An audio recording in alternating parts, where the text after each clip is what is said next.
నమస్తే, welcome to reporters time. నేను రాజశేఖర్. ప్రాంతం ఏదైనా, అంశం ఏదైనా, పార్టీ ఏదైనా దానికి సంబంధించిన సమగ్ర సమాచారం అందించడానికి మా ప్రతినిధి అందరూ సిద్ధంగా ఉన్నారు.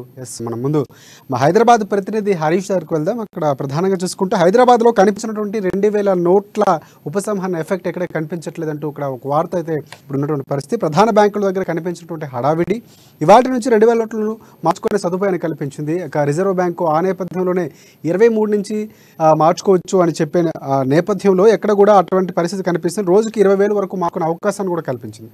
మొత్తానికి ఆ పరిస్థితి కనిపించలేదు. దానికి సంబంధించిన కారణాలు ఏంటి? దీనిపై సమగ్ర సమాచారం అందిస్తారు హరీష్. చెప్పండి. Thank you Rajasekhar. ఏదైతే ఆర్బీఐ సంచలన నిర్ణయం అయితే తీసుకుంది చెప్పొచ్చు. ప్రధానంగా ఏదైతే 2000 నోటు ఉపసంహరణ ఇస్తూ కూడా నోటీసులు ఇచ్చారు. దానికి సంబంధించి ఈ రోజు 23 నుంచి సెప్టెంబర్ 30 వరకు గడువునైతే ఇచ్చింది. గడువులోగా ఎవరైతే 2000 నోటు ఎవరి దగ్గర అయితే ఉన్నాయో దాన్ని బ్యాంకులో మార్పు చేసుకునే విధంగా కూడా అవకాశం కల్పించింది. దాంట్లో ఏదైతే 10 నోట్ల అంటే ఒక వ్యక్తి ఒకే రోజు 10 నోట్లే బ్యాంకులో డిపాజిట్ చేయాలి. దీనికి సంబంధించిన ఉత్తర్వులు కావడం సైతం కూడా వెలువడ్డాయని చెప్పొచ్చు. ప్రధానంగా ఈ రోజు నుంచి కూడా అవకాశాన్ని కల్పించింది. ప్రధానంగా 2016 ఏదైతే మోడీ ప్రభుత్వం తీసుకొచ్చిన నోట్ల డిమానిటేషన్ లో భాగంగా కూడా 2000 నోట్లను తీసుకురావడం జరిగింది. గతంలో ఏదైతే 1000 రూపాయలు ఉండే 5,000 నోట్లను కూడా రద్దు చేస్తూ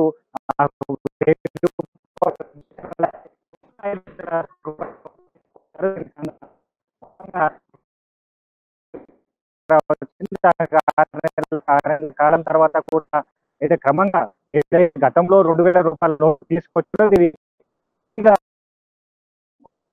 అందరి దగ్గర చలం అవుతూ వస్తుంది. ప్రధానంగా ఏదైతే దీనికి సంబంధించి కూడా కనిపిస్తుంది.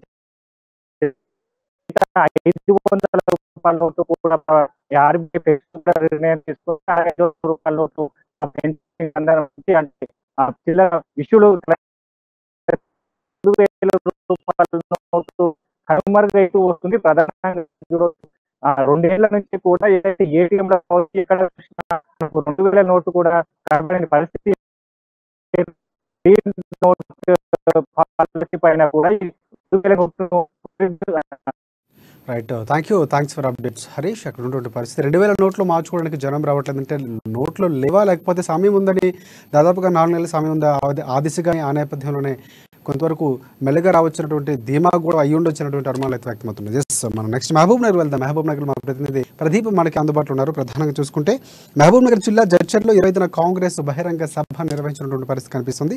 ఇక దీనికి హిమాచల్ సీఎం సిక్కు అలాగే రేవంత్ రెడ్డి సభకు హాజరవుతున్నట్లు తెలిసింది. ఈ నేపథ్యంలోనే ఠాక్రే, కోమటిరెడ్డి వెంకటరెడ్డి వాళ్ళు కూడా సభకు హాజరయ్యే అవకాశం కనిపిస్తుంది. దాదాపుగా 1,00,000 మంది వరకు జన సమీకరణ చేస్తున్నటువంటి సన్నాహకాలు కాంగ్రెస్ పార్టీ చేస్తుంది. 1,00,000 మంది, ఎందుకంటే కర్ణాటకలో గెలిచిన తర్వాత కాంగ్రెస్ పార్టీ బలాన్ని మరోసారి నిరూపించుకునే ప్రయత్నంలో ఈ సభను మరింత సక్సెస్ చేసేందుకు జన సమీకరణ ఎక్కువగా చేస్తున్నట్టు తెలుస్తుంది. దీనిపై పూర్తి అప్డేట్స్ ఏంటి ప్రదీప్, చెప్పండి. Good evening Rajasekhar.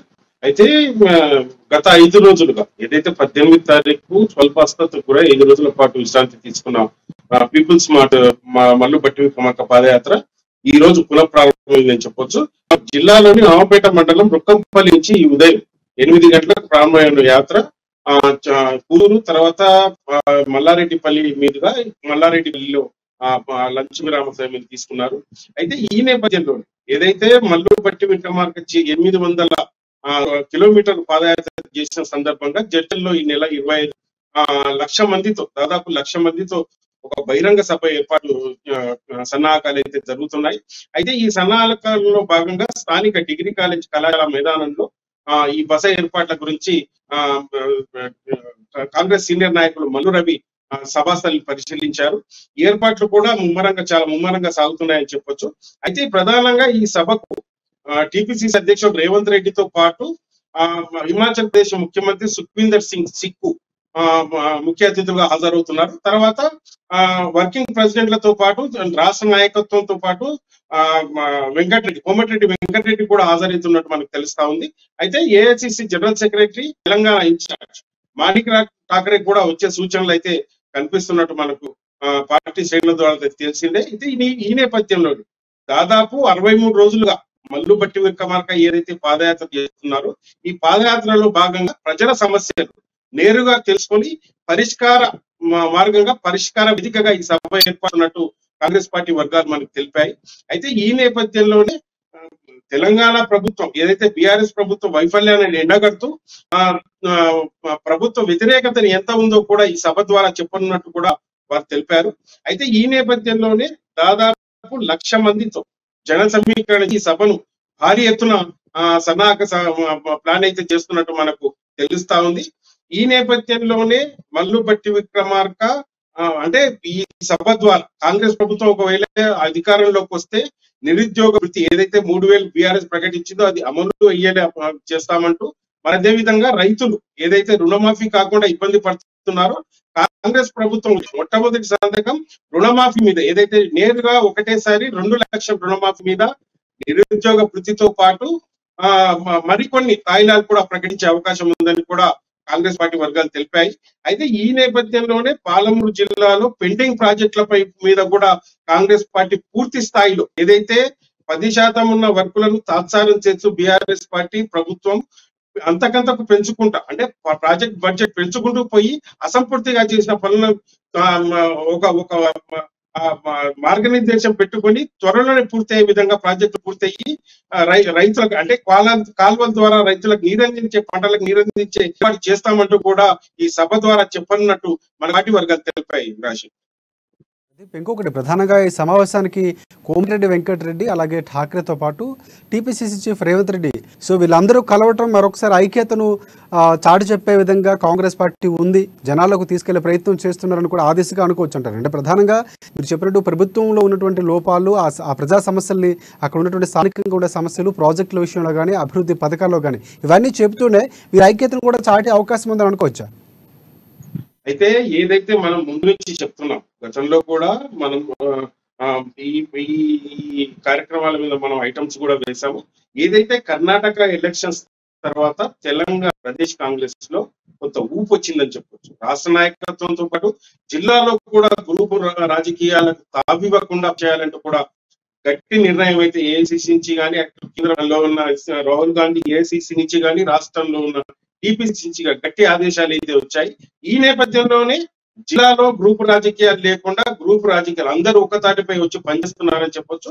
Peoples March ప్రధాన వేదికగా రాష్ట్ర నాయకత్వం ఇటు జిల్లాల నాయకత్వం కూడా ఉమ్మడిగా కలిసిమెలిసి పనిచేస్తున్నారని మనకు విజువల్స్ ద్వారా తర్వాత జనాల్లో కూడా ఒక మెసేజ్ అయితే వెళ్తుంది. అయితే ఈ నేపథ్యంలోనే కోమటిరెడ్డి వెంకటరెడ్డి కూడా గతంలో నల్గొండలో రేవంత్ రెడ్డి పర్యటన సందర్భంగా అప్పుడు కూడా రేవంత్ రెడ్డిని ప్రశంసించిన నేపథ్యం అయితే మనం చూసాం. అయితే ఈ నేపథ్యంలోనే రాష్ట్ర నాయకత్వం మొత్తం కర్ణాటక ఎలక్షన్స్ తర్వాత ఒక్కతాటిపై వచ్చి పనిచేస్తుంది. ఈ రాబోయే ఎలక్షన్స్ లో కాంగ్రెస్ గట్టిగా ప్రయత్నిస్తుంది, అధికారంలో రావడానికి కూడా గట్టిగానే ప్రయత్నిస్తున్నట్టు ఈ గ్రూప్ రాజకీయాలకు తావు లేకుండా పనిచేస్తున్నట్టు మనకు ఈ సభ ద్వారా మనకు తెలిసొస్తుందని కూడా చెప్పవచ్చు. రాష్ట్ర అక్కడ ఉన్నటువంటి నేపథ్యాలు చూసుకుంటే కాంగ్రెస్ కర్ణాటక విషయం తర్వాత చాలా ఉత్సాహంతో ముందుకు వెళుతున్నటువంటి పరిస్థితులు కనిపిస్తున్నాయి. ఆ నేపథ్యంలోనే మీకు ఖచ్చితంగా తెలంగాణలో వస్తామని ధీమా కూడా వ్యక్తం చేస్తుంది. అయితే మొత్తానికి అక్కడ ఉన్నటువంటి పరిస్థితులు అంటే కాంగ్రెస్ పార్టీలో కానీ లేకపోతే బీఆర్ఎస్ పార్టీలో కానీ కొంతవరకు రాజకీయ అలచడులు ఉన్నటువంటి నేపథ్యం కనిపిస్తుంది. ప్రధానంగా కాంగ్రెస్ పార్టీకి సంబంధించినటువంటి ఎక్కడైతే మహబూబ్ నగర్లో నాయకుల మధ్య సమన్వయం తీసుకురావడం కోసం ఈ సభ కూడా ఉపయోగపడుతుంది అనుకోవచ్చా? ఎస్ రాజశేఖర్, ఈ సభ ద్వారా తామందరము గ్రూప్ రాజకీయాలు వదిలేసి ఎటువంటి భేషజాలకు తావియకుండా అందరం ఒకటే అన్న సంకేతాలను అయితే ఈ సభ ద్వారా తెలియజేస్తున్నారు. అయితే ఇప్పటికే పీపుల్స్ మార్క్ పాదయాత్రలో గ్రూప్ రాజకీయాలకు తావిన ఆయా నియోజకవర్గాలకు సంబంధించి ఈ చోటా బడా నాయకులు మొత్తం ఒకటి ఈ పాదయాత్ర ద్వారా మల్లుబట్టి కదిలి వస్తున్నారు. అయితే నాయకత్వం కూడా ఈ దిశగా ఇంకోటి ప్రధానంగా ఇంకోటి భట్టి విక్రమార్క పాదయాత్ర 800 కిలోమీటర్లు పూర్తి చేసుకుంది ఒక అంశం అయితే, ఆయన ముఖ్యమంత్రి రేసులో ఉన్నారు అని ఒక ప్రచారం జరుగుతుంది. ఆయన కూడా ఒక మీడియాతో మాట్లాడుతూ ఏమో వస్తే తీసుకోవచ్చు, దానికంత ఒక బాధ్యతగా దాన్ని తీసుకుంటా తప్ప నేను ఎలాంటి ఒక భేషజాలం కూడా చూపించని చెప్పి ఒక రకమైనటువంటి వ్యాఖ్య కూడా చేశారు. ఇప్పుడు ఆ వ్యాఖ్య కూడా ఇక్కడ ప్రభావం చూపించే అవకాశం ఉంటుంది అంటారు. అంటే ఆ తర్వాత వచ్చినటువంటి పరిణామముల తర్వాత వచ్చినటువంటి సభ కాబట్టి. అయితే మల్లుపట్టి విక్రమార్క ఏదైతే ప్రధానంగా వ్యాఖ్యలు చేశారో పార్టీ నిబంధనలకు అనుగుని పార్టీ ఏదైతే ఆదేశిస్తుందో అదే చేస్తానంటూ కూడా మరో వ్యాఖ్యలు కూడా చేశారు. అయితే పార్టీ నిర్ణయిస్తే ఏ పదవికైనా తాను సిద్ధమంటూ ముఖ్యమంత్రి రేసులో ఉన్నాను అంటే పార్టీ ముఖ్యమంత్రి రేసులో ఉండాలి ముఖ్యమంత్రి అని పార్టీ ఆదేశిస్తే దానికి కూడా వెనుకాడబోనండి. పార్టీ ఆదేశాల ప్రకారం తాను పనిచేస్తానని కూడా చెప్పాడు. అయితే ఈ నేపథ్యం ఇంకా ఎప్పటికీ ఎక్కడికి నిర్ణయం కాకుండా కూడా కాంగ్రెస్ పార్టీలో అటువంటి పుకార్లకైతే అవకాశం లేదంటూ చెప్తూనే కేవలం అధికారంలోకి రావడానికే అంతా తమ ఫోకస్ పెట్టినట్టు కూడా మల్లుబట్టి చెప్పినటువంటి నేపథ్యం ఉంది రాశి. సో ప్రదీప్, నెక్స్ట్ మనం హైదరాబాద్ ప్రవీణ్, మా ప్రతినిధి ప్రవీణ్ దగ్గరికి వెళ్దాం. అక్కడ ప్రధానంగా చూసుకుంటే అవినాష్ రెడ్డి కేసు ఏదైతే వివేకానంద హడ్రేటు హత్య తర్వాత చాలా పరిణామాలు జరుగుకుంటూ వచ్చాయి. అయితే రీసెంట్గా జరుగుతున్న పరిణామాలు చూస్తే ఒక ఇంత అనుమానాన్ని వ్యక్తం చేస్తూనే సిబిఐ మధ్య అలాగే అవినాష్ రెడ్డి మీద జరుగుతున్నటువంటి ఏదైతే సందర్భాలు బట్టి చూస్తే మనకు అర్థమవుతుంది. ప్రధానంగా ఎంపీ అవినాష్ రెడ్డికి సుప్రీంకోర్టులో మరోసారి చుక్కెదిరినటువంటి పరిస్థితి. అవినాష్ రెడ్డి పిటిషన్ను తిరస్కరించింది ధర్మాసనం. అలాగే 25న ముందస్తు బెయిల్ విచారణ జరపాలని కూడా హైకోర్టుకు ఆదేశం ఇచ్చింది. తెలంగాణ హైకోర్టు వెకేషన్ బెంచ్ వాదనలు వినిపించాలని కూడా పిటిషన్లో తెలిపినటువంటి పరిస్థితి కనిపిస్తుంది. ఇది ఇక్కడ ప్రధానంగా ఇంకోటి చూసుకుంటే సుప్రీంకోర్టు, హైకోర్టు ఇవన్నీ చెప్తున్నట్టు సజ్జలు కూడా అరెస్ట్ చేస్తారంటూ అసత్య ప్రచారం చేస్తున్నారు, ఇవేమీ లేవు, తల్లికి బాగలేదని మాత్రమే అవినాష్ రెడ్డి విచారణకు వెళ్ళడం లేదంటూ కూడా ఒక క్లారిటీ ఇచ్చే ప్రయత్నం కూడా చేశారు. దీనిపై పూర్తి అప్డేట్స్ ఏంటి ప్రవీణ్, చెప్పండి. Thank you Rajasekhar. వైఎస్ వివేక హత్య కేసు చూసుకున్నట్లయితే రోజుకు ఒక మలుపు తిరుగుతూ రోజుకు ఒక ఉత్కంఠ పరిస్థితి అయితే నెలకొన్న పరిస్థితులు అయితే చోటు చేసుకుంటున్నాయి. అయితే తాజాగా చూసుకున్నట్లయితే అయితే గతంలో కూడా 7 సార్లు అయితే వైఎస్ అవినాష్ రెడ్డిని అయితే సిబిఐ అయితే విచారణ జరిపింది. అయితే గతంలో కూడా సుప్రీంకోర్టు ఒక ఆదేశాలు అయితే ఇచ్చింది, ఎట్టి పరిస్థితుల్లో కూడా మీరు సిబిఐ ఎంక్వైరీ పిలిస్తే మీరు వెళ్ళాలి అని చెప్పేసి చెప్పడం అయితే జరిగింది గతంలో. దానికి చూసుకున్నట్లయితే 15వ తారీఖు అయితే ఒక నోటీసులు అయితే ఇచ్చారు. ఒక 16వ తారీఖున మీరు రావాలి ఒక విచారణకు అంటూ కూడా ఇచ్చిన నేపథ్యంలో ఒక ముందస్తు కార్యక్రమాలు ఏవైతే ఉన్నాయో పార్టీ సంబంధించి సో నేను రాలేనని చెప్పేసి చెప్పడం అయితే జరిగింది. దానికి సానుకూల స్పందించి కూడా ఒక సిబిఐ కూడా ఓకే అంటూ 20 తర్వాత 19వ తారీఖు రావాలంటూ కూడా చెప్పడం జరిగింది. అయితే అప్పుడు కూడా చూసుకున్నట్లయితే తల్లికి బాగాలేదు, చివరి నిమిషం వచ్చిన నేపథ్యంలో తల్లికి బాగాలేదంటూ కూడా తిరిగి తల్లి దగ్గరకు అయితే వెళ్ళడం జరిగింది. ఈ నేపథ్యంలో ఒక నాటకీయ పరిణామం కూడా చోటు చేసుకోవడం జరిగింది. అయితే ఈ నేపథ్యం మొత్తం చూసుకున్నట్లయితే గతంలో కూడా ఒక తండ్రి అరెస్ట్ అయిన నేపథ్యంలో నెక్స్ట్ నేను కూడా అరెస్ట్ అవుతానని హైకోర్టు, తెలంగాణ హైకోర్టు ముందస్తు బెయిల్ కోసం అయితే అవినాష్ రెడ్డి అయితే వెళ్ళడం జరిగింది. అయితే ఆ నేపథ్యంలోనే మధ్యంత ఉత్తర్వులు ఇవ్వడం కూడా జరిగింది. దీన్ని కూడా సుప్రీంకోర్టు అయితే రద్దు చేయడం జరిగింది. ఈ నేపథ్యంలోనే ఒక 27వ తారీఖు గతంలో ఒక సిబిఐ అవినాష్ రెడ్డి తరపున న్యాయవాది ఏవైతే ఉన్నారో వాదనలు అయితే విన్నారు. అయితే 28వ తారీఖున ఈ సిబిఐ వాదనలు ఈ నేపథ్యంలోనే ఇది వెకేషన్ బెంచ్ కే ట్రాన్స్ఫర్ జరిగింది. అయితే తెలంగాణ హైకోర్టు సంబంధించి వెకేషన్ ఉన్నాయి. ఆ నేపథ్యంలోనే జూన్ 5కి అయితే దీనికి సంబంధించి అవినాష్ రెడ్డి ముందస్తు బెయిల్ ఏదైతే ఉందో దానికి ఆ విచారణ అనేది జూన్ 5కి అయితే వాయిదా వేయడం జరిగింది. అయితే ఇప్పుడు ప్రస్తుతం చూసుకున్నట్లయితే అవినాష్ రెడ్డి యొక్క ముందస్తు బెయిల్ పిటిషన్ ఏదైతే ఉందో ఇది తెలంగాణ వెకేషన్ బెంచ్ ముందైతే ఉంది. అయితే ఇప్పుడు తాజాగా మనం చూసుకున్నట్లయితే ఈ 2-3 రోజులు జరిగిన పరిణామాలు మనం గమనించినట్లయితే నెక్స్ట్ ఎట్టి పరిస్థితుల్లో కూడా అవినాష్ రెడ్డి అరెస్ట్ అవుతారంటూ కూడా ఒక ఊహాగానాలు ఉన్నాయి. దానికి సంబంధించి కూడా సిఐ కూడా అటువంటి కార్యాచరణలో కూడా ముందుకున్న నేపథ్యంలో సుప్రీంకోర్టును ఆశ్రయించారు అవినాష్ రెడ్డి. ఇప్పుడు తెలంగాణ హైకోర్టు వెకేషన్ బెంచ్ ముందు ఏదైతే ఉందో ముందస్తు బెయిల్ పిటిషన్ దీన్ని త్వరగా విచారణ చేపట్టండి అంటూ ఒక అభ్యర్థన అయితే సుప్రీంకోర్టుకి అయితే వెళ్ళడంతో కొంచెం కాస్త ఊరట లభించింది. అవినాష్ రెడ్డికి సానుకూలంగా స్పందించింది సుప్రీంకోర్టు. ఈ నేపథ్యంలోనే దీనికి సంబంధించి మే 25 అంటే ఈ నెల అంటే ఎల్లుండినే దీనికి సంబంధించి పూర్తి స్థాయిలో కూడా విచారణ చెప్పండి, ఒక కంక్లూజన్ కి తీసుకురండి అంటూ కూడా ఒక హైకోర్టుకి అయితే ఉత్తర్వులు ఇవ్వడం జరిగింది. దీనికి ఇప్పుడు ఈ 2 రోజుల్లో కూడా చూసుకున్నట్లయితే అరెస్ట్ అవే అవకాశాలు కూడా లేకపోలేదు. అంటే గతంలోనే సుప్రీంకోర్టు ఒక క్లారిటీ అయితే ఇచ్చింది, విచారణకి హాజరవ్వాలి, ఎలా అరెస్ట్ సంబంధించి కూడా ఒక క్లారిటీ ఇచ్చింది. ఈ నేపథ్యంలోనే ఇంకో పిటిషన్ అంటే ఇంకో అభ్యర్థన కూడా అవినాష్ తరపు న్యాయవాదులు అయితే సుప్రీంకోర్టుకు అడిగారు. అంటే ఈ లోపు మాత్రం వెకేషన్ బెంచ్ ముందు ఏదైతే ఉందో ఆ లోపు విచారణ జరిగే లోపు అవినాష్ రెడ్డిని అరెస్ట్ చేయవద్దు అంటూ కూడా ఒకవైపు కోరడంతో అటువంటి స్పష్టత మేము వేయలేము, అటువంటి ఆర్డర్స్ మేము వేయలేమంటూ కూడా సుప్రీంకోర్టు తేల్చింది. అయితే ఈ నేపథ్యంలోనే తర్వాత స్టెప్ సిబిఐది ఏంటి విచారణ ఒకవైపు ఎల్లుండిన హైకోర్టు వెకేషన్ బెంచ్ ముందు జరిగే ఒక విచారణ అయితే ఉందో ఆలోపు వేచి ఉంటారా, లేదంటే మరోసారి పిలుస్తారా, లేదంటే అరెస్ట్ చేస్తారా అనే సందేహాలు లేకపోలేదు. ఈ నేపథ్యంలో మనం ఏపీలో చూసుకున్నట్లయితే ప్రభుత్వ సలహాదారు సజ్జల ఇంతకు ముందు ఒక ప్రెస్ మీట్ అయితే పెట్టడం జరిగింది. ఏవైతే ఇప్పుడు పరిణామాలు చోటు చేసుకున్న అవినాష్ చుట్టూ కూడా ఇవన్నీ కూడా ఒక ఎల్లో మీడియా దుష్ప్రచారాలు చేస్తున్నారంటూ కూడా మండిపడడం అయితే జరిగింది. అయితే దీనికి గతంలో కూడా టీడీపీ నేత చంద్రబాబు నాయుడు కూడా చెప్పారు, ఎవరైతే ఉన్నారో ఒక సిబిఐ ఒక ముందస్తు సిబిఐ విచారణ కూడా బాగా జరుగుతుంది, ఎవరైతే వివేకానంద హత్య కేసులో భాగంగా ఉన్నారో వాళ్ళందరూ కూడా ఎట్టి పరిస్థితి శిక్ష పడాలి, అందరూ ఒక ఈ విధంగా వక్రీకరించే విధంగా ఇది అవినాష్ రెడ్డిని కప్పిపుచ్చే విధంగా ఈ పరిణామాలు చేసుకుంటున్నాయి. సో సిబిఐ చేసే మంచిదే అంటూ కూడా ఎట్టి పరిస్థితుల్లో కూడా వివేక హత్య కేసు వెనక దాగున్న ఒక రహస్యాలను నిగుడ రహస్యాలను బయటికి తేవాలి, ఎవరైతే తప్పు చేస్తారో అందరూ కూడా శిక్ష పడాలంటూ కూడా ఒకవైపు టీడీపీ నేత చంద్రబాబు నాయుడు చెప్పడం అయితే జరిగింది. అయితే ఇటు మొత్తం చూసుకున్నట్లయితే ఈ యొక్క వివేక హత్య కేసు చూసుకున్నట్లయితే రాజకీయం కూడా కాస్త దుమారం లేదు. ఎందుకంటే వచ్చే ఎన్నికల దృష్టి చూసుకున్నట్లు కూడా ఒక మాట తోట కూడా ఒక ఆంధ్రలో నడుస్తుందని చెప్పొచ్చు. అయితే ప్రస్తుతం ఇక్కడ చూసుకున్నట్లయితే ముందస్తు బెయిల్ పిటిషన్ ఏదైతే ఉందో గతంలో జూన్ 5వ తారీఖు యాక్చువల్లీ ఈ యొక్క పిటిషన్ విచారణ అయితే జరగ ఉండాలని ఒకవైపు హైకోర్టు ఆదేశాలు ఇచ్చాయి.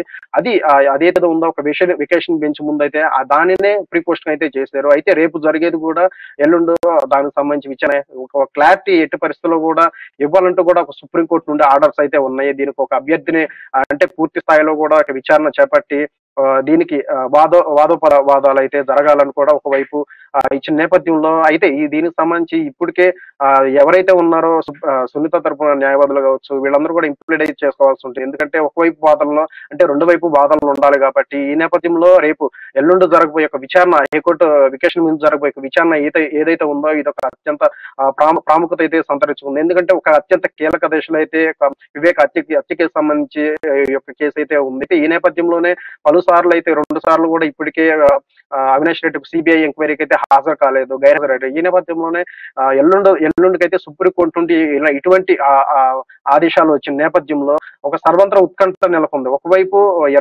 25వ తారీఖు ఈ యొక్క వెకేషన్ ముందు ఈ యొక్క పిటిషన్ అయితే విచారణ పూర్తి స్థాయిలో జరపాలంటే ఆదేశించిన నేపథ్యంలో మరోవైపు సిబిఐ ఎవరైతే ఉన్న సిబిఐ అరెస్ట్ చేయకూడదు అంటే అభ్యర్థులను కూడా తిరస్కరించింది సుప్రీంకోర్టు. అంటే ఈలోపు అవినాష్ రెడ్డి అరెస్ట్ అవుతారా అనే ఊహాగానాలు కూడా ఉన్నాయి. ఎందుకంటే ఒకవైపు సుప్రీంకోర్టు ఆదేశాలకు కట్టుబడి గౌరవించి సిబిఐ కూడా అప్పటి వరకు వేచి ఉంటుందా అనే కూడా ఒక సందేహం లేకపోలేదు. మొత్తంగా చూసుకున్నట్లయితే ఈ 2 రోజులు మాత్రం ఈ 2 రోజులు రేపు జరగబోయే ఏదైతే ఉందో వెకేషన్ నుంచి ముందు విచారణ అయితే అత్యంత ప్రాముఖ్యత సంతరించుకుంది. రాజశేఖర్ ప్రవీణ్, ఒకటి ప్రధానంగా అప్పటి వరకు నన్ను అరెస్టు చేయొద్దు, విచారణ జరిగినంత వరకు అవినాష్ రెడ్డి మొదటి నుంచి చెప్తున్నటువంటి పరిస్థితి, దానికి ప్రధాన కారణం ఏంటని చెప్పుకోవచ్చు. అప్పుడు ఆల్రెడీ సుప్రీంకోర్టు చెప్పింది సిబిఐని మేము అడ్డుకోలేము, ఒకవేళ అరెస్టు చేస్తే కనుక మా పరిధిలో లేదు, మేము చెప్పే ప్రయత్నం కూడా చేయమని కూడా చెప్పినటువంటి పరిస్థితి.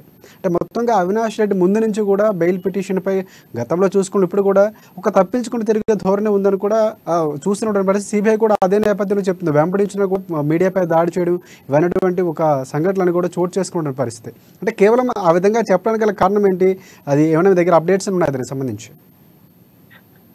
రైట్ రాజశేఖర్, మీరు అన్నట్టుగా గతంలో సుప్రీంకోర్టు ఒక ఆదేశాలు అయితే ఇచ్చింది. మీరు సిబిఐకి ఒక హాజరు పిలిచినప్పుడు మీరు ఎటులో కూడా మీరు హాజరవ్వాలి, ఒక విచారణకి ఒక సహాయం సపోర్ట్ ఉండాలంటూ కూడా ఒకవైపు సుప్రీంకోర్టు ఆదేశాలు వచ్చినాయి. ఈ నేపథ్యంలోనే ఈ రోజు ఒక జరిగిన వాదనలో అయితే ఆ ధర్మాసనం అయితే అవినాష్ తరపు న్యాయవాదులను అయితే ప్రశ్నించింది. ఏంటంటే గతంలో మేము ఒక ఆర్డర్స్ అయితే ఇచ్చాము, ఒక సిబిఐ ఎంక్వైరీ పిలిచినప్పుడు ఎట్టి పరిస్థితుల్లో మీరు వెళ్ళాలంటూ అవినాష్ వెళ్ళాలంటూ కూడా ఆదేశం ఇచ్చింది. మీరు ఎందుకు మరి ఈ నేపథ్యం 2 సార్లు గైర్హాజరయ్యి అంటూ కూడా ఒక ప్రస్తావన అయితే అవినాష్ రెడ్డి తరపు న్యాయవాదుల ముందైతే ఉంచింది. దీనికి స్పందిస్తూ దీనికి అవినాష్ తరపు న్యాయవాదులు వీళ్ళు స్పందించి చెప్పారు, గతంలో 7 సార్లు అయితే ఇప్పటికే ఒక విచారణ అయితే చేపట్టారు సిబిఐ అధికారులు అయితే 15వ తారీఖు తారీఖు అయితే ఒక రోజు ముందే వ్యవధిలోనే సిబిఐ ఎంక్వైరీకి మీరు హాజరవ్వాలి అని చెప్పేసి ఇవ్వడంతో ఒక రోజులో కూడా ఎట్లా హాజరవుతారు అనే ఒక అభ్యర్థన అయితే చెప్పడం జరిగింది. అలాగే తర్వాత చూసుకున్నట్లయితే కార్యక్రమాలు ఏవైతే ఉన్నాయో దానికి సంబంధించి 19 తారీఖు జరిగింది. అయితే 19 తారీఖు కూడా చూసుకున్నట్లయితే తల్లి ఒక మెడికల్ కండిషన్ అనేది ప్రస్తావించడం జరిగింది. అయితే ఈ యొక్క పరిణామాలు కూడా ధర్మాసం ముందు అయితే అవినాష్ తరపు న్యాయవాదులు అయితే చెప్పడం జరిగింది. అయితే మొత్తంగా చూసుకున్నట్లయితే ఒకవైపు ఒక రాజకీయం కూడా దుమారం లేపుతున్న ఈ నేపథ్యంలో అయితే ప్రతిసారి గైర్హాజరు అవుతున్న నేపథ్యంలో ఒక కారణాలు అయితే చూపించే ప్రయత్నం అయితే అవినాష్ రెడ్డి అయితే చేస్తున్న నేపథ్యం. అయితే ప్రస్తుతం అయితే ఏదైతే ఉందో మీడియా కూడా ఈ యొక్క కవరేజ్ చేసే నేపథ్యంలో కూడా అవినాష్ తరపు అనుచరులు కావచ్చు, అభిమానులు కావచ్చు, వీళ్ళందరూ కూడా పెద్ద ఎత్తున కూడా దాడులకైతే పాల్పడ్డారు. ఒకవైపు దాన్ని స్పందిస్తూ కూడా ఒక గవర్నర్ తమిళిసై కూడా ఒక ఈ విధంగా ప్రజాస్వామ్యం ఒక భాగమైనటువంటి మీడియాపై ఎటువంటి చర్యలు పాల్పడడం ఎంతవరకు కరెక్ట్ కాదు, చర్యలు తీసుకుంటూ అటువైపు చంద్రబాబు నాయుడు కూడా అంటే ఇటువైపు ప్రతి ఒక్కళ్ళు కూడా ఒక తప్పు ఎవరి మీద కనిపిస్తుంది అన్నట్టు కూడా మాట్లాడడం జరిగింది.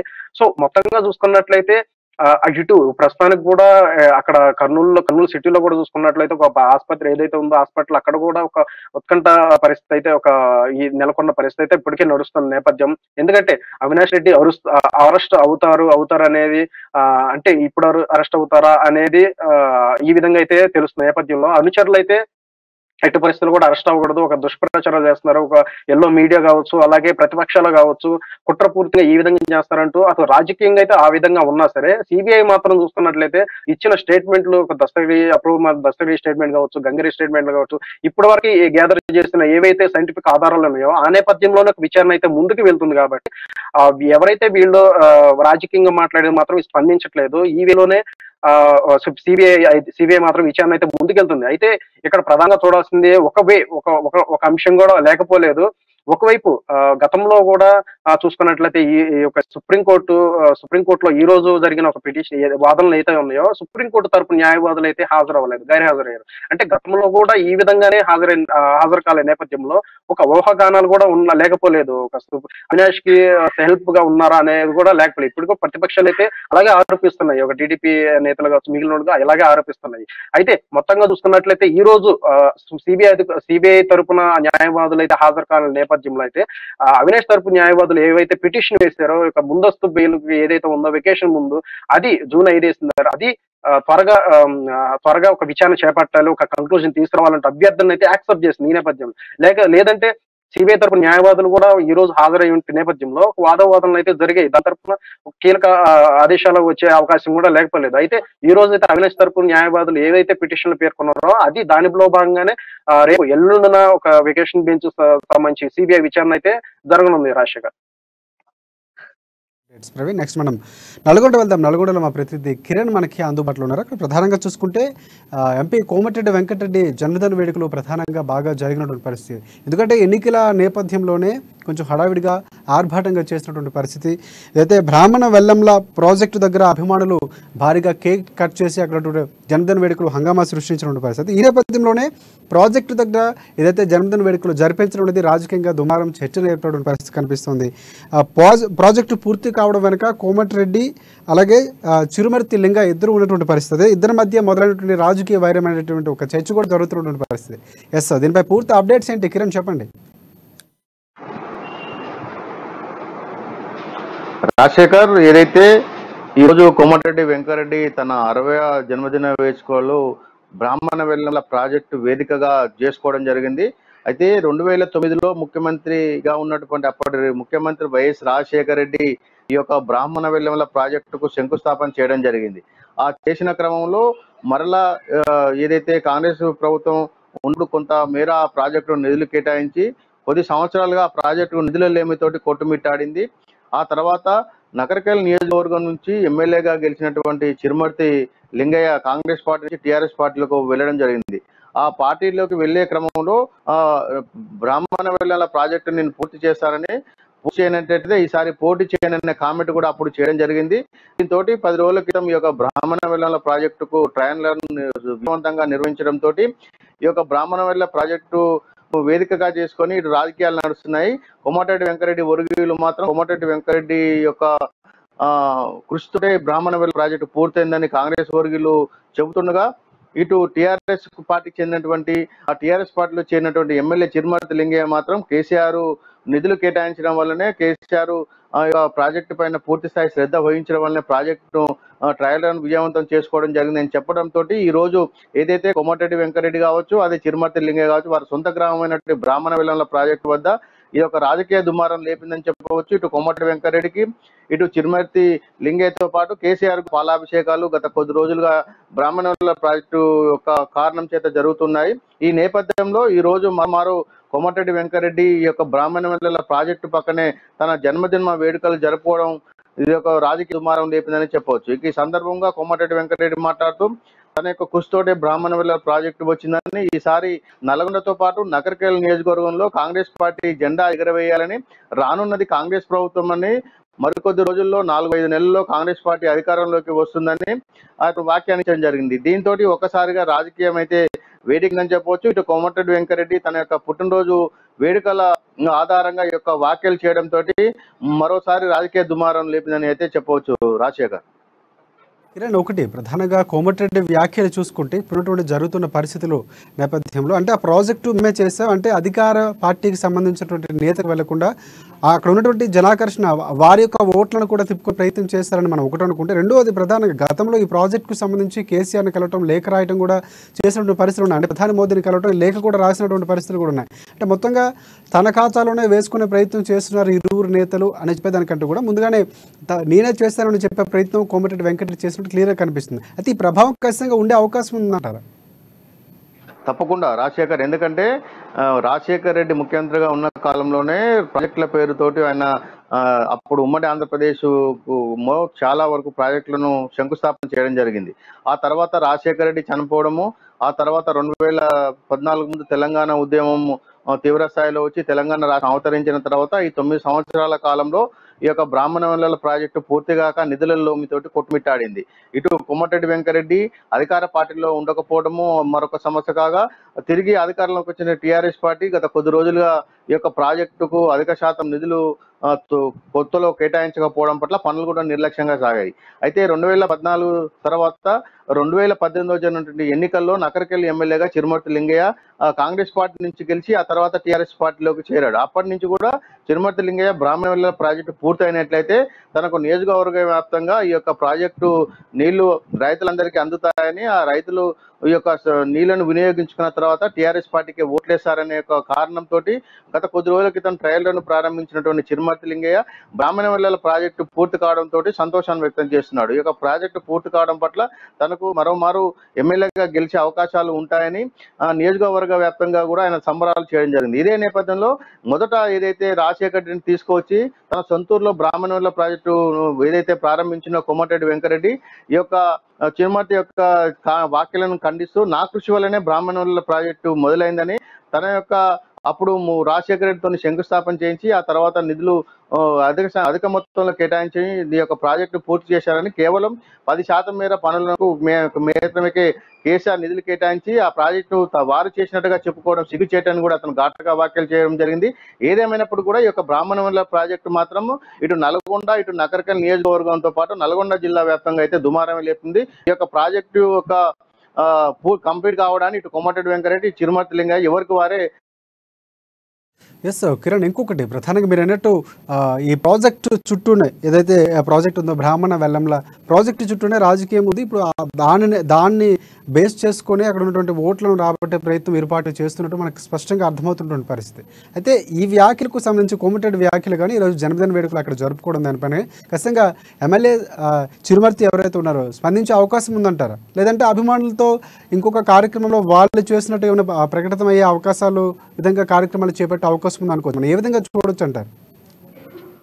ఇది తప్పకుండా రాజశేఖర్, ఎందుకంటే ఈ రోజు కోమటిరెడ్డి వెంకరెడ్డి ఘాటైన వ్యాఖ్యలు కూడా చేయడం జరిగింది. అక్కడ పుట్టినరోజు వేడుకల తర్వాత తను ప్రసంగిస్తూ తన కృషి వల్లనే బ్రాహ్మణ వెల్లుల ప్రాజెక్టు పూర్తయిందని, మరో 4 నెలలు ఓపిక పట్టండి, నల్లతో పాటు నకరికల్లో కాంగ్రెస్ జెండా ఎగురుతుందని, కాంగ్రెస్ జెండా ఎగరడంతో పాటు రాష్ట్ర వ్యాప్తంగా తెలంగాణలో కర్ణాటక మాదిరిగానే కాంగ్రెస్ ప్రభుత్వం అధికారంలోకి వస్తుందని కూడా ఆయన ఘాటుగా విమర్శించడం జరిగింది. అంతేకాకుండా తాను ముఖ్యమంత్రి ప్రజలు కోరుకుంటున్నప్పటికీ అక్కడ సభలో అందరూ కూడా కోమటిరెడ్డి వెంకరెడ్డి సీఎం అంటూ నినాదాలు కూడా చేయడం జరిగింది. తనకు తెలంగాణ ఉద్యమంలోనే తాను మంత్రి పదవిని వదిలిపెట్టానని, తనకు సీఎం పదవి కూడా కాదని, ఎవరు దళితులకే తాను మొదట అవకాశం ఇస్తానని కూడా చెప్పడం జరిగింది.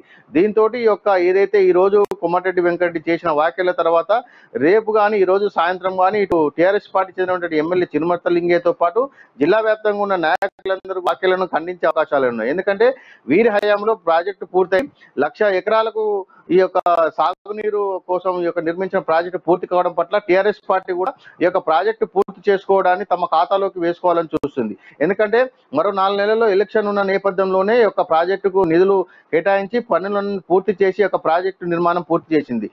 కాబట్టి ఈ యొక్క ప్రాజెక్టు నిర్మాణం పూర్తి చేసిన సందర్భంలో ఆ యొక్క ప్రాజెక్టు కింద ఉన్నటువంటి నియోజకవర్గ వ్యాప్తంగా ప్రజలకు టీఆర్ఎస్ పార్టీ యొక్క ఏదైతే ప్రాజెక్టును పూర్తి చేసిందనే యొక్క సంకేతం పంపించడంతో పాటు మరో వారం 10 రోజుల్లో కూడా ముఖ్యమంత్రి కేసీఆర్ అధికారికంగా ఈ యొక్క ప్రాజెక్టును ప్రారంభించున్నారు. దీంతో యొక్క బాపనగర్ ప్రాజెక్టు పనులు దాని యొక్క పూర్తయిన ఎఫెక్ట్ అయితే ఈ నల్గొండ అదేవిధంగా నకరికల్ నియోజకవర్గాల మీద అయితే ప్రభావం చూపే అవకాశం ఉంది. Rajasekhar, thanks for updates Kiran. అదే అక్కడ ఉన్నటువంటి పరిస్థితి బ్రాహ్మణ వెల్లంల ప్రాజెక్టు చుట్టూ రాజకీయం నడుస్తున్నటువంటి పరిస్థితి. దీన్ని చేసుకునే ప్రధానంగా ఎన్నికలు వెళ్లే ముందు అవకాశం ఉన్నట్టు తెలుస్తుంది. మొత్తానికి అక్కడ ఉన్నటువంటి పరిస్థితి మాత్రం పూర్తిగా రాజకీయ పరిస్థితులు ఏర్పడినటువంటి పరిస్థితి, ఎన్నికల దగ్గర పడుతున్న పరిస్థితి. నెక్స్ట్ మనం నిజామాబాద్ వెళ్దాం. నిజామాబాద్లో మా ప్రతినిధి నవీన్ మనకి అందుబాటులో ఉన్నారు. ప్రధానంగా కామారెడ్డిలో కారు పార్టీలో ముస్లిం నెలకొన్నటువంటి పరిస్థితి కనిపిస్తుంది.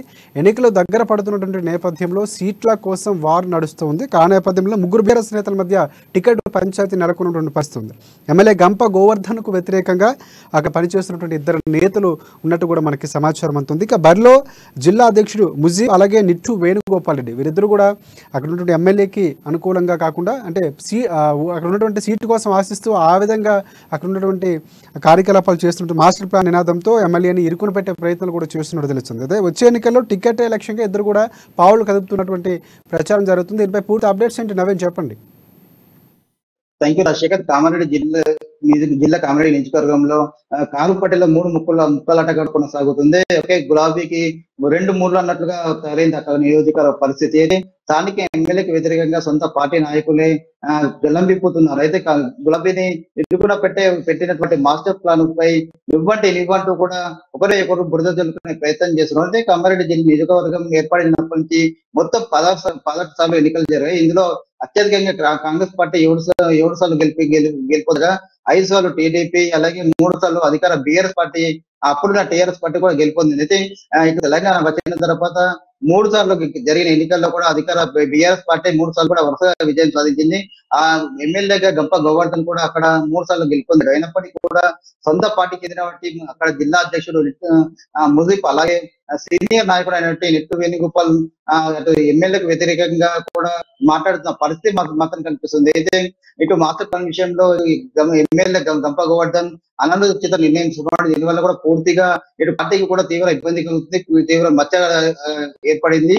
పూర్తిగా నియోజకవర్గంలో బీఆర్ఎస్ పార్టీకి కూడా ఇటు ప్రజలకు తీవ్రంగా వ్యతిరేకత ఉంది. ఇతని రానున్న ఎన్నికల్లో కూడా ఇతనికి సీటు ఇవ్వకూడదు, తమకి ఇవ్వాలని చెప్పి 2 నాయకులు కూడా ఇటు సీఎం కేసీఆర్ తో పాటు సీఎం కేసీఆర్ కు అనుకూలంగా ఉన్నటువంటి వారితో కూడా పాలు కలుపుతున్న పరిస్థితి మాత్రం కనిపిస్తుంది. అయితే ప్రధానంగా 3 సార్లు గెలిపించినప్పటికీ కూడా పూర్తిగా నియోజకవర్గంలో ఎలాంటి అభివృద్ధి చేయాలని కూడా చెప్తున్న పరిస్థితి మాత్రం కనిపిస్తుంది. అయితే ప్రధానంగా చూసుకున్నట్లయితే ఇటు వేణుగోపాల్ కు అతను 2012లో టీపీ నుండి పోటీ చేసిన తర్వాత ఓడిపోయిన తర్వాత టీఆర్ పార్టీలో కూడా జాయిన్ అయ్యాడు. అప్పటి నుంచి కూడా ఎమ్మెల్యేకు గంప గోవర్ధన్ కు అనుకూలంగా ఉన్నాడు, అత్యంత సన్నిహితంగా ఉన్నాడు. అయితే ఉన్నప్పటి నుంచి కూడా ఇటు కామారెడ్డి మున్సిపల్ చైర్పర్సన్ గా అతని కూతురు అయినటువంటి జాహ్నవిని నిలబెట్టారు. అయితే జాహ్నవి మున్సిపల్ చైర్పర్సన్ అప్పటికి కూడా మొత్తం పనులన్నీ తండ్రి అయినటువంటి ఇతను వేణుగోపాల్ చూస్తూ ఉన్నాడు. అలా చూస్తున్న తరుణంలో కూడా తనకంటూ ఒక సామాజిక వర్గాన్ని ఏర్పాటు చేసుకున్నాడు. తనకు అనుకూలంగా కొంతమందిని కూడా తన గ్రూప్ కూడా చేసుకున్నాడు. ఈ గ్రూప్ తోనే కూడా తను బలం పెంచుకుంటూ రానున్న ఎన్నికల్లో ఎమ్మెల్యేగా పోటీ చేస్తాను అని కూడా ప్రధానంగా ఇటు కవితతో పాటు ఇటు సీనియర్ నాయకులకు కూడా నచ్చ చెప్పే ప్రయత్నం చేస్తున్నారు. ఇది మరోవైపు ఇటు జిల్లా అధ్యక్షుడు అయినటువంటి ముజీ కూడా తనకు మైనార్టీ కోటా కింద తనకు టికెట్ ఇవ్వాలి, తనకు సామాజిక బలం ఉంది, తాను ఖచ్చితంగా గెలుపొందుతా అని చెప్పి కూడా చెప్తున్న పరిస్థితి కనిపిస్తుంది. మొత్తం మీద ఇటు కామారెడ్డి నియోజకవర్గంలో 3 ముక్కలాట కొనసాగుతుంది. పూర్తిగా ఇటు మాస్టర్ ప్లాన్ విషయంలో కూడా ఎమ్మెల్యేపై కూడా మొత్తం నెట్టే ప్రయత్నం చేస్తున్నారు. అయితే దీనిపై కౌంటర్ గా ఎమ్మెల్యే కూడా ఇటు పూర్తిగా తనకు ఇటు మాస్టర్ ప్లాన్ విషయంలో రైట్ నవీన్, ఇంకొకటి ప్రధానంగా ఏదైతే సీఎం కేసీఆర్ సర్వేలు నిర్వహిస్తున్నాడు, గతంలో కూడా ఆయన సిట్టింగులకే ఎమ్మెల్యే టికెట్ ఇస్తానని చెప్పినప్పటికీ కూడా పూర్తి స్థాయిలో వారి యొక్క బలాబలాలేంటి, కులాల సమీకరణ, లేకపోతే అక్కడ ఉన్నటువంటి ప్రాంతీయత, జనాభిమానం ఇవన్నీ కూడా దృష్టిలో పెట్టుకుని ఎన్నికల సీట్ ఇచ్చే అవకాశం కనిపిస్తుంది. అంటే ఆ నేపథ్యంలో ఒకవేళ సర్వే చేస్తే కనుక ఇప్పుడున్నటువంటి పోటీ పడుతున్నటువంటి ముజీబ్ వేణుగోపాల్ రెడ్డి అలాగే ఎమ్మెల్యే ముగ్గురులో ఎవరికి ఎక్కువ అవకాశం ఉందనుకోవచ్చు మనం? ఖచ్చితంగా ఇప్పుడు సీఎం కేసీఆర్ ప్రతిసారి ఎన్నికలు వెళ్ళేటప్పుడు కూడా తనకు ఒక సర్వే కూడా నడుస్తుంది. అందులో భాగంగా కూడా ఇప్పుడు రానున్న ఎన్నికల్లో ఎవరు రేసు గుర్రాలు, ఎవరు టికెట్స్ గెలిపొందుతారనే విషయంలో కూడా ఒక సర్వే నిర్వహించారు. సర్వే ఆధారంగా కూడా చాలా సిట్టింగ్ టికెట్ ఇస్తామని చెప్పినప్పటికీ సర్వే ఆధారంగా కొందరికి టికెట్ ఇస్తాను, కొందరికి ఇవ్వని కూడా చెప్తున్న పరిస్థితి మాత్రం కనిపిస్తుంది. అయితే ఈ ముగ్గురిలో ప్రధానంగా చూసుకుంటే ముజీబ్ చూసుకున్నట్లయితే ముజీబ్ ఇటు ఎమ్మెల్యే చూసుకున్నట్లయితే ఎమ్మెల్యే 3 సార్లు కూడా ఎమ్మెల్యేగా గెలిపించారు. తనకు ఒక పేరు ఉంది. ఇటు టీడీపీలో గతంలో కూడా ఎమ్మెల్యేగా పనిచేశారు. అదంతా బీజేపీ పార్టీలో 3 సార్లు ఎత్తికి సాధించారు. తనకు ఒక మంచి పేరు ఉంది, ఇమేజ్ ఉంది. అయితే దీంతో పాటు ఇటు కామారెడ్డిలో కూడా అనేక మంది మైనార్టీ నియోజకవర్గం సంబంధించిన మైనార్టీలు ఉన్నారు. మైనార్టీలకు ఓట్లు కూడా తమకు పడతాయి అని చెప్పి కూడా ముజీబ్ చెప్తున్న పరిస్థితి కనిపిస్తుంది. అలాగే మరో చూసుకున్నైతే నెట్టు వేణుగోపాల్ తాను టీడీపీలో ఉన్నాను, టీడీపీ నుండి ఇటు బీఆర్ఎస్ పార్టీలో వచ్చారు. పార్టీలో పార్టీ కోసం కృషి చేశాను, పార్టీకి అంకిత భావంతో పనిచేశాను. ఎమ్మెల్యే ఇటు గొప్ప గౌరవం గెలుపు విషయంలో కూడా తాను ఎంతో కృషి చేశాను. వచ్చే ఎన్నికల్లో కూడా తనకు టికెట్ ఇవ్వాలని చెప్తున్న ప్రత్యేకత మాత్రం కనిపిస్తుంది. అయితే ఈ ముగ్గురు విషయం పక్క పెడితే ఎమ్మెల్యే ఇటు సీఎం కేసీఆర్ కూడా ఒక ప్రధాన సర్వే నిర్వహించారు. సర్వే ఆధారంగానే టికెట్ ఇస్తున్నట్టు కూడా తెలుస్తుంది. అయితే ఒకవేళ సిట్టింగ్ ఇటు సర్వే కూడా ఇప్పుడు ఎమ్మెల్యేకి వ్యతిరేకంగా వస్తే మాత్రం ఖచ్చితంగా తమకు టికెట్ ఇవ్వాలని చెప్పి కూడా ఇద్దరు చెప్తున్న పరిస్థితి మాత్రం కనిపిస్తుంది. అయితే నెట్టి వేణుగోపాల్ మాత్రం తనకు టికెట్ ఇవ్వాలని చెప్పి చెప్తుంటే మరోవైపు ఇటు వీళ్ళిద్దరు కాకుండా మైనార్టీ కూడా తమకు టికెట్ ఇవ్వాలని చెప్పి అయితే ఉమ్మడి నిజామాబాద్ జిల్లాలో కేవలం బోధన నియోజకవర్గంలో ఒక వ్యక్తి ఎమ్మెల్యే షకీల్ మాత్రమే మైనార్టీ కోటాలో టికెట్ ఇచ్చారు. తర్వాత తనకు టికెట్ ఇవ్వాలని కూడా చెప్తున్న పరిస్థితి మాత్రం కనిపిస్తుంది. Rajasekhar, thanks for updates Naveen. Next మనం కరీంనగర్ వెళ్దాం. కరీంనగర్లో మా ప్రతినిధి శ్రీకాంత్ మనకు అందుబాటులో ఉన్నారు. ప్రధానంగా ఎన్నికలు సమీపిస్తున్న నేపథ్యంలో అధికార పార్టీలో ఒక రకమైనటువంటి ముసలం ఏర్పడుతుంది. బహిరంగంగానే ఎవరికి సీట్ వస్తుంది, యొక్క స్థానం కోసం పాకులాడుతున్న పరిస్థితి. ఈ నేపథ్యంలో అధిష్టానికి తలొప్పుగా మారేటువంటి బీఆర్ఎస్ నేతల తీరు అనేటువంటి పరిస్థితి అక్కడ కనిపిస్తుంది. నిరసనలు వ్యక్తం చేస్తున్నాడు. సమస్యలపై బహిరంగంగానే బాహాటంగానే చెప్తున్నటువంటి పరిస్థితి కూడా కనిపిస్తుంది. నేపథ్యం మధ్య ఉన్నటువంటి సమన్వయాన్ని, వారి యొక్క సమస్యలు కూడా ఎందుకంటే ఎన్నికలు దగ్గర పడుతున్న నేపథ్యంలో వారి స్థానం ఏంటి, లేకపోతే సీట్ల కోసం, ఓట్ల కోసం జరుగుతున్నటువంటి ఈ నేపథ్యంలోనే వారి యొక్క క్లారిటీ కోసం వస్తున్నారా లేకపోతే ఏంటి అనేది మాత్రం తెలియనటువంటి పరిస్థితి. దీనిపై తలెత్తున్నటువంటి సమస్యల పరిస్థితి ఏంటనే ప్రశ్న కూడా ఉత్పన్నమవుతున్నటువంటి పరిస్థితి. దీనిపై పూర్తి అప్డేట్స్ శ్రీకాంత్ చెప్తారు. శ్రీకాంత్ చెప్పండి.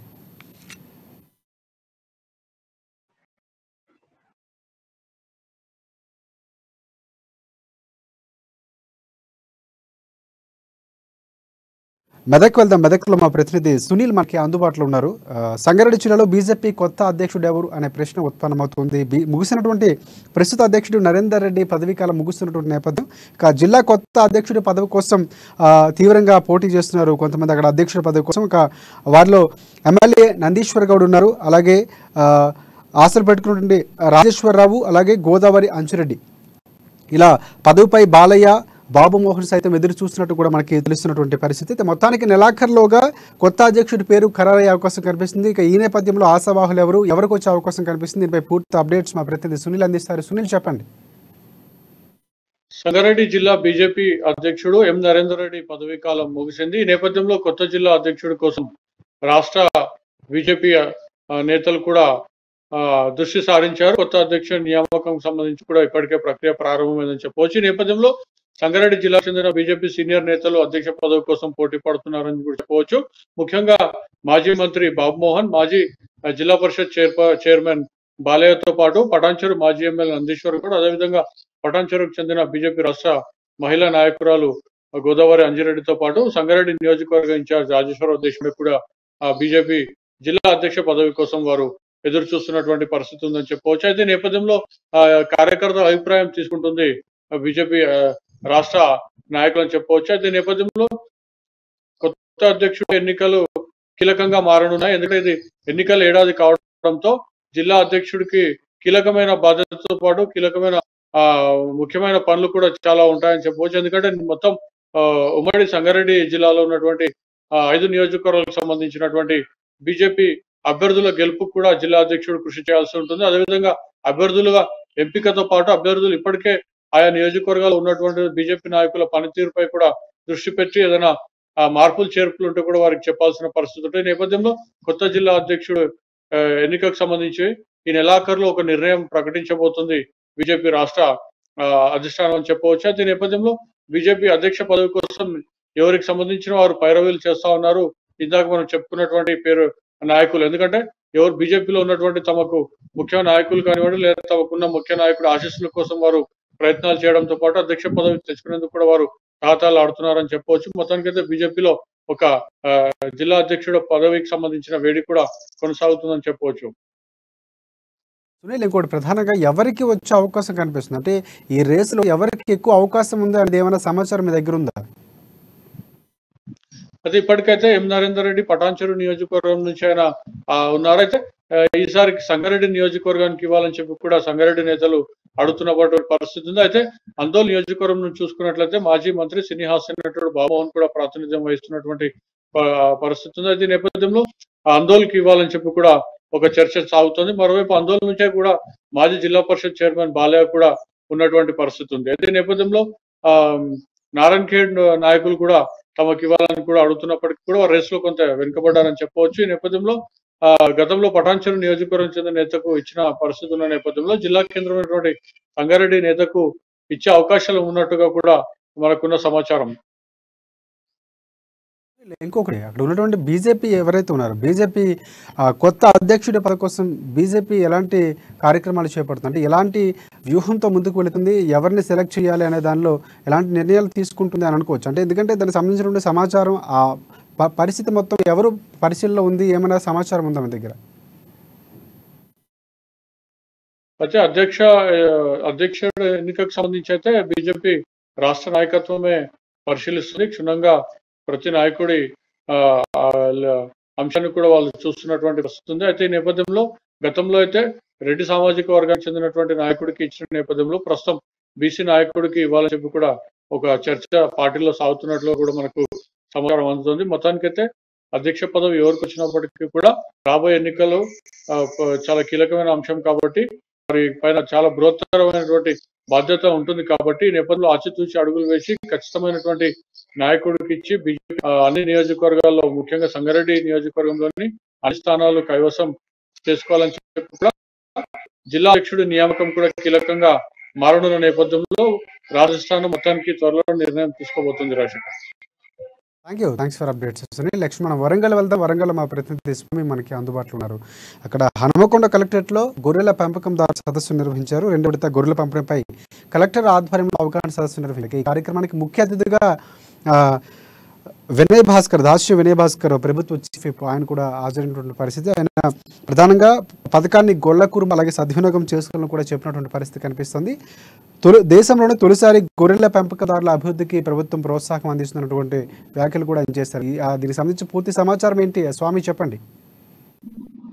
Good evening Rajasekhar. మొత్తానికి చూసుకుంటే వరంగల్ జిల్లా సంయుక్త కలెక్టరేట్ లో కూడా సమావేశం గొర్రెల పెంపకదారులు కూడా ఇవాళ సమావేశం ఏర్పరచారని కూడా చెప్పడానికి చూసుకుంటే వారికి అవగాహన సదస్సు అయితే నిర్వహించినట్లు తెలుస్తా ఉంది. మొన్న వరంగల్ జిల్లా కలెక్టరేట్ కూడా నిన్న రెండో ఫేజ్ కూడా గొర్రెల పంపిణీ పథకాన్ని కూడా అమలు చేయాలని చెప్పి కూడా ధర్నా చేసిన పరిస్థితి కూడా కనపడతా ఉంది. అట్లాగే అవగాహన సదస్సు మాత్రం ఇవాళ జిల్లా కలెక్టరేట్ సిక్తా పట్నాయక్ ఆధ్వర్యంలో కూడా ఇవాళ అవగాహన సదస్సు కూడా నిర్వహించారు. దానికి ముఖ్య అతిథిగా ఎమ్మెల్సీ బస్వరాజ్ సాయాతో పాటు ప్రభుత్వ చీఫ్ విప్ దాస్య వినయ్ భాస్కర్ కూడా పాల్గొని కూడా గొర్రెల పెంపకదారుల సంఘానికి కూడా ఇలా అవగాహన సదస్సు కల్పించారని చెప్పుకోవచ్చు. మొత్తానికి చూస్తున్నాయి సెకండ్ ఫేజ్ విడత అంటే గొర్రెల పంపిణీ కూడా జరగనుందని చెప్పి కూడా ఈ అవగాహన సదస్సులో తేటతెల్లం చేశారు. మొత్తానికి వాటికి 75% రాయితీ పద్ధతిలో కూడా సబ్సిడీ రూపంలో కూడా ఇవ్వనున్నట్టు కూడా తెలుస్తా ఉంది. కానీ మొత్తానికి చూసుకుంటే కూడా గొర్రెల పెంపకదారులకు వాళ్ళకు సంఘానికి మాత్రము సెకండ్ విడత పంపిణీ కార్యక్రమానికి రంగం సిద్ధం చేసినట్లు కూడా తెలిపినట్టు తెలుస్తా ఉంది. ఆ గొర్రెలు కూడా అంటే మాకు ఇష్టం వచ్చినట్టుగా మేము సంతకు వెళ్లి కూడా గొర్రెలను కూడా కొనుగోలు చేసే కార్యక్రమం చేస్తామని చెప్పి కూడా తెలపడం జరుగుతుంది. అట్లాగే కూడా దీన్ని కూడా అంటే ఇవాళ అవగాహన సదస్సులో కూడా ఇది కూడా అంటే స్వయాన అకౌంట్ లోకి వేసే పద్ధతి కూడా అంటే చర్చించినట్టు కూడా తెలుస్తా ఉంది. దీనికి పకడ్బందీగా అంటే కలెక్టర్ ఆధ్వర్యంలో కూడా పకడ్బందీగా గొర్రెల పంపిణీ కూడా చేయడం జరుగుతుందని అంటున్నారు. అంటే గతంలో కూడా వీళ్ళ సబ్సిడీ తో పాటు కూడా కొంతమంది దళారుల చేతిలోకి కూడా గొర్రెలు మార్పుడు అంటే రీసైక్లింగ్ అయినట్టు కూడా తెలుస్తా ఉంది. అలాంటి పునరావృతం కాకుండా కూడా గట్టి చర్యలు తీసుకుంటామని కూడా ఇలా అవగాహన సదస్సులో కూడా సిగ్నా పట్నాయక్ కలెక్టర్ గారు కూడా నేరుగా గొర్రెల కురుమల సంఘానికి కూడా అనుమతులు అంటే జారీ అంటే తెలపడం జరిపింది. కానీ మొత్తానికి చూసుకుంటే కూడా ఇవాళ ప్రభుత్వ చీఫ్ విప్ దాసం వినయ్ భాస్కర్ కూడా మాట్లాడుతూ త్వరలోనే అంటే గొర్రెల కురుమలను వాళ్ళ అభివృద్ధి అయ్యి వాళ్ళ ప్రభుత్వం ప్రతిష్టాత్మకంగా చేపట్టిన ఇవి మన గొర్రెల పెంపకం పథకం పంపిణీ పథకం అని చెప్పి ఆయన కూడా తెలపడం జరిగింది. మొత్తానికి రెండోసారి కూడా పంపిణీ చేయటం సిద్ధంగా ఉన్నాయి. దీనికి కసరత్తు అంటే పూర్తిగా దిశా నిర్దేశం కూడా సీఎం కేసీఆర్ నేతృత్వంలో కూడా పూర్తి కసరత్తు చేశారని కూడా ఆయన తెలపడం జరిగింది. అంటే గొర్రెల రెండో విడత గొర్రెల పంట చేయటం కూడా దీనికి అనుమతులు కూడా లభించాయి. త్వరలో కూడా గొర్రెల పంపిణీ చేస్తాం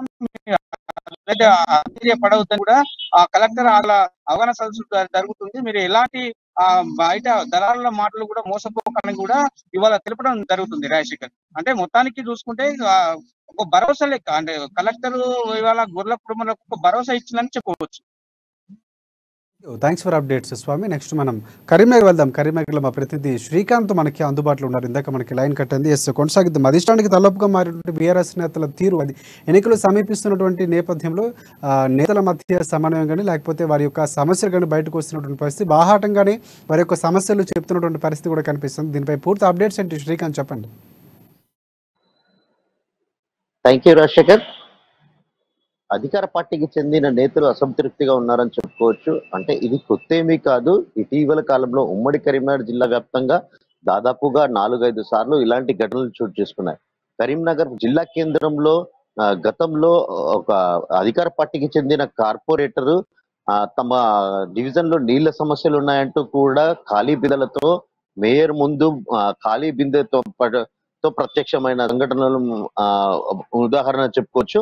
తాజాగా రామగుండం పారిశ్రామిక ప్రాంతంలోని 32వ డివిజన్ లో శివ అనే కార్పొరేటర్ తన డివిజన్ లో అసలు ఎలాంటి అభివృద్ధి జరగట్లేదు, సొంత నిధులు వెచ్చించినా కూడా అసలు కాంట్రాక్టర్ల వైఫల్యం వల్ల డివిజన్ అభివృద్ధి చెందట్లేదంటూ కూడా ఆరోపిస్తూ ఆయన ఈ రోజు మున్సిపల్ కార్పొరేషన్ ఆఫీస్ ముందు కూడా తన నిరసన అంటే ఎర్రటెండలో కాసేపు మోకాళ్ళ మీద కూర్చొని తన నిరసన వ్యక్తం చేశాడు. అంతేకాకుండా అధికారుల తీరు కూడా ఆయన దుయ్యబట్టారు. అంటే తన డివిజన్ లో అభివృద్ధి అనేది అటకెక్కింది, అసలు ఎలాంటి అభివృద్ధి పనులు జరగడం లేదు, ప్రజలు చీత్కరించుకునే పరిస్థితి ఏర్పడుతుందని చెప్పేసి తాను వాపోయిన పరిస్థితి ఉంది. అంటే రానున్న రోజుల్లో సమస్యలు మరింత జటిలమయ్యే పరిస్థితి ఉంటుందని కూడా తను ఆరోపించాడు.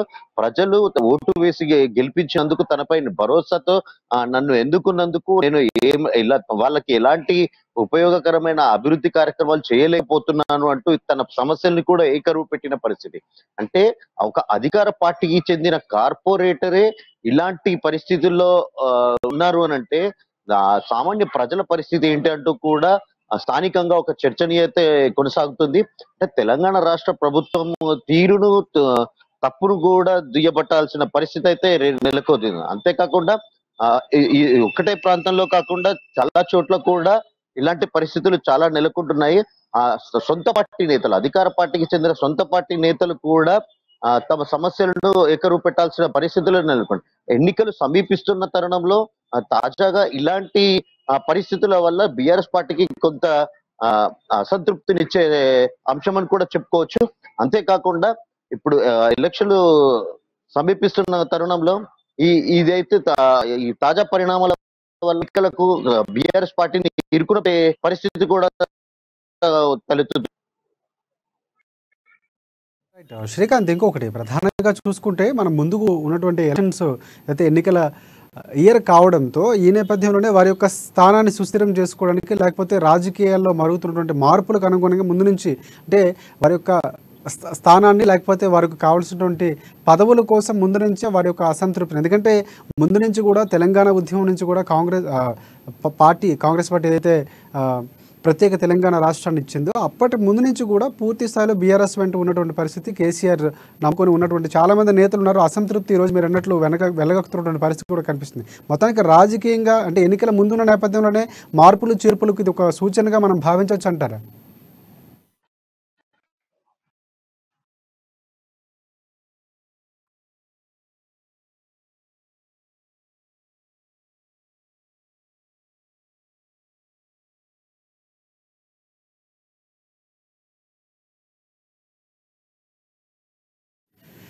రైట్. ఎన్నికలు సమీపిస్తున్న నేపథ్యంలో రాజకీయంగా అధికార పార్టీలో ముస్లిం నెలకొన్నటువంటి పరిస్థితి కూడా అక్కడ కనిపిస్తున్న పరిస్థితి. దీనిపై పూర్తి అప్డేట్స్ మన శ్రీకాంత్ అందించారు. ఇది ఇవాళ రిపోర్టర్స్ టైం. రేపటి రిపోర్టర్స్ టైంలో మళ్ళీ కలుసుకుందాం. అంతవరకు చూస్తూనే ఉండండి అమ్మా న్యూస్, నిజం కోసం జనం కోసం.